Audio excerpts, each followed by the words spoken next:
सत्यम शिवम सुंदरम सतचित आनंद स्वरूप सत श्री अकाल मूरत सदाशिव परम पिता परमात्मा की प्रिय संतान, प्यारे भाइयों तथा बहनों, आज की मुरली का मंथन प्रस्तुत है।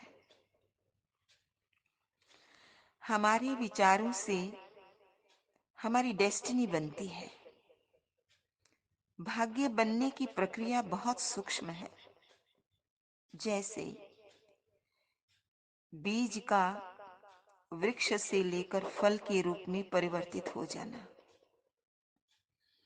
विचार बदलने से कैसे भाग्य बदलता है,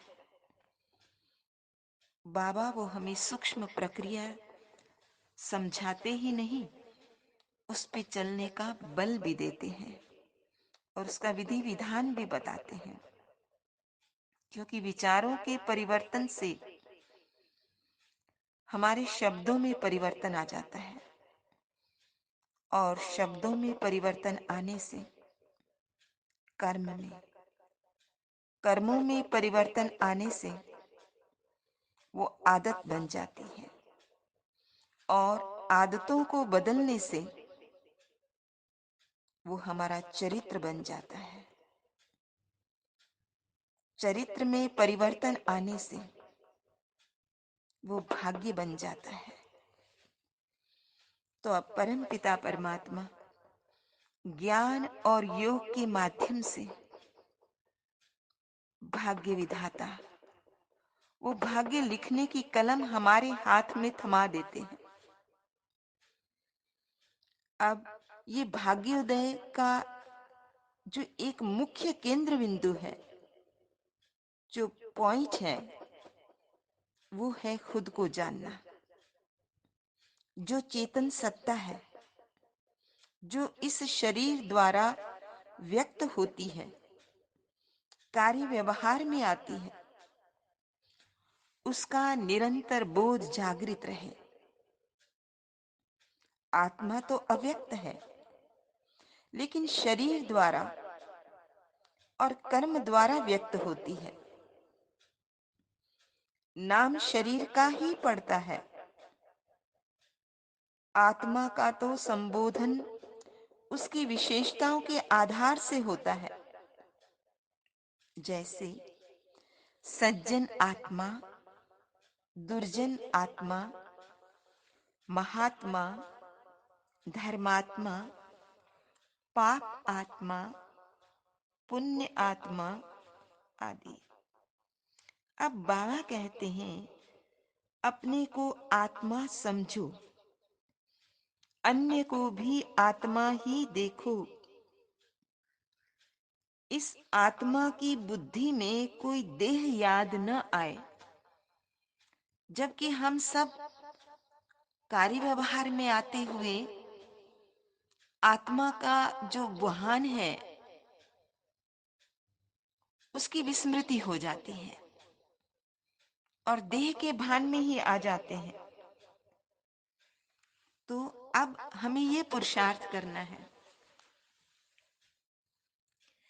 ये देह न याद आए, देहधारी न याद आए, ये पतित पुरानी सी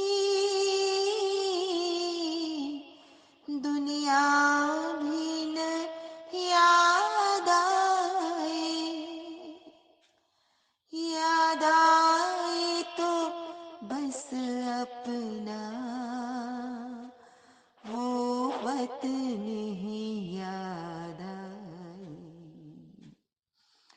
हम उड़ के चले जाए। तो निरंतर इसका बोध जागृत रहे कि ये देह याद न आए। तो परमात्मा प्रदत्त जो ज्ञान है वो सुने।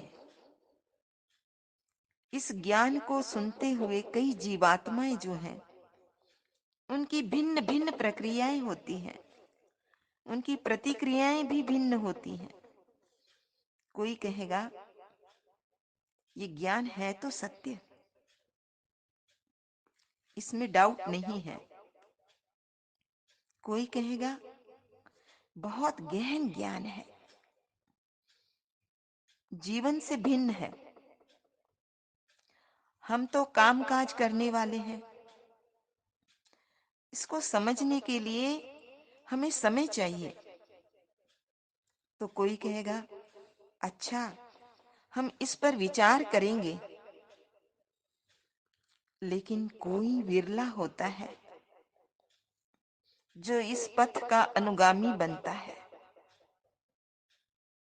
नहीं तो सभी हम बहुत बिजी हैं ऐसे कह के अपने कामों में लग जाते हैं। इस संसार में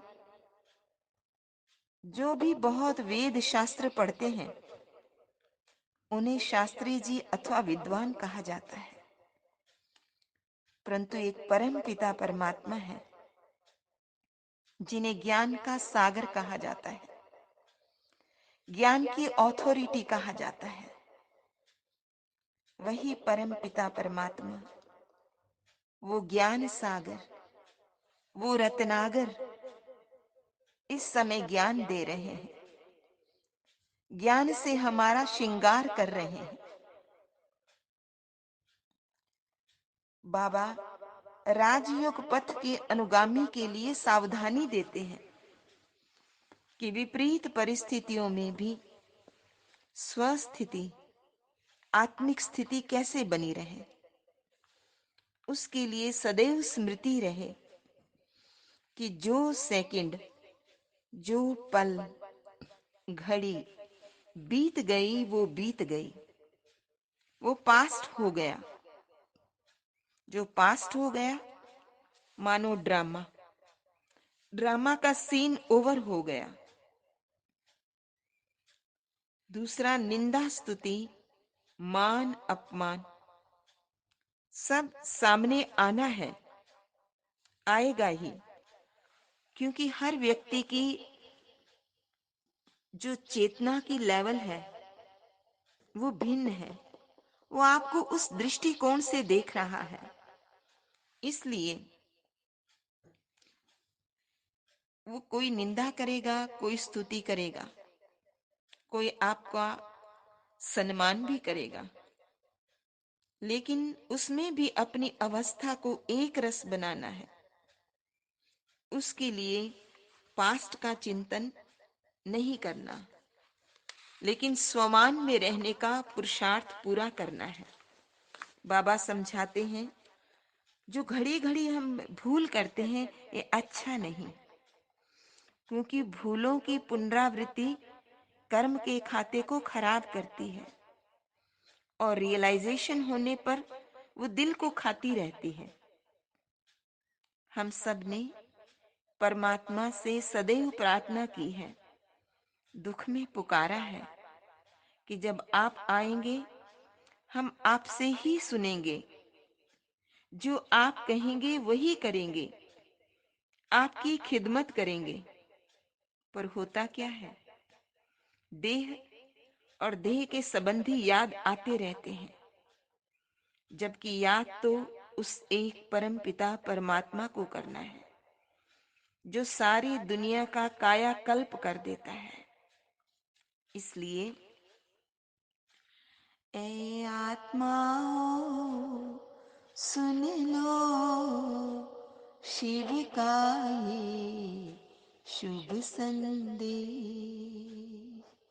ये देश बदल, परिवेश बदल, अब चलना अपने दे।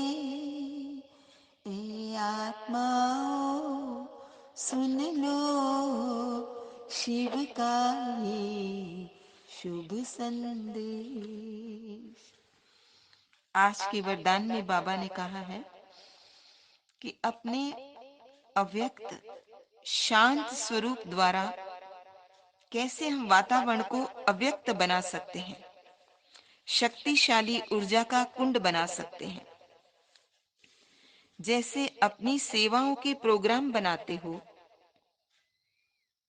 ठीक वैसे सुबह और शाम तक परमात्मा की याद में कैसे रहेंगे, कब रहेंगे, इसका भी प्रोग्राम बनाओ।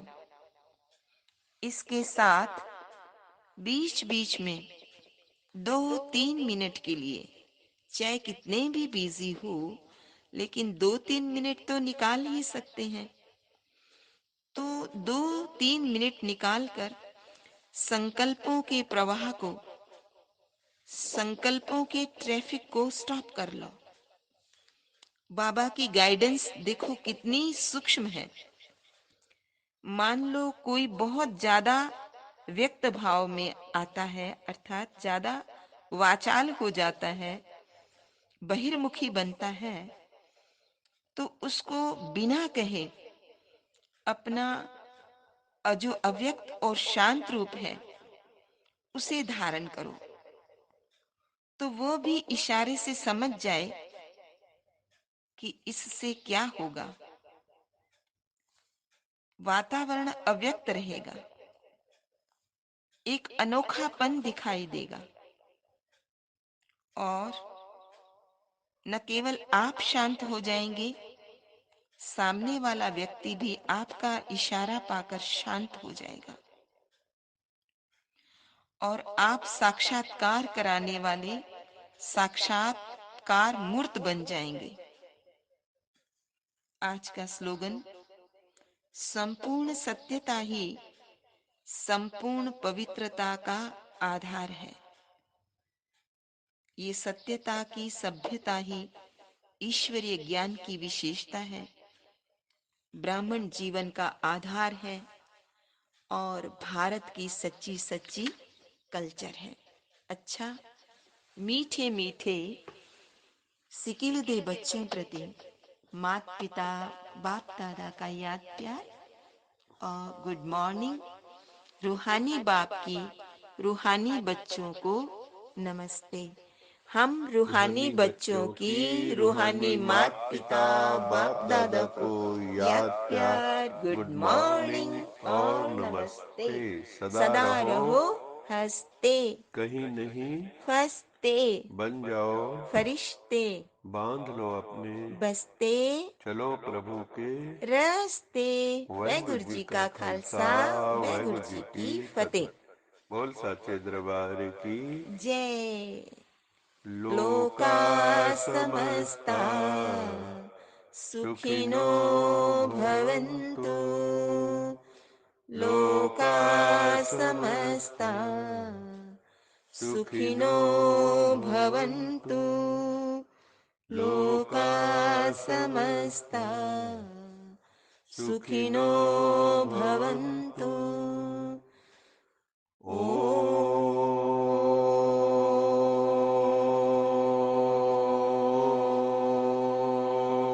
ओम शांति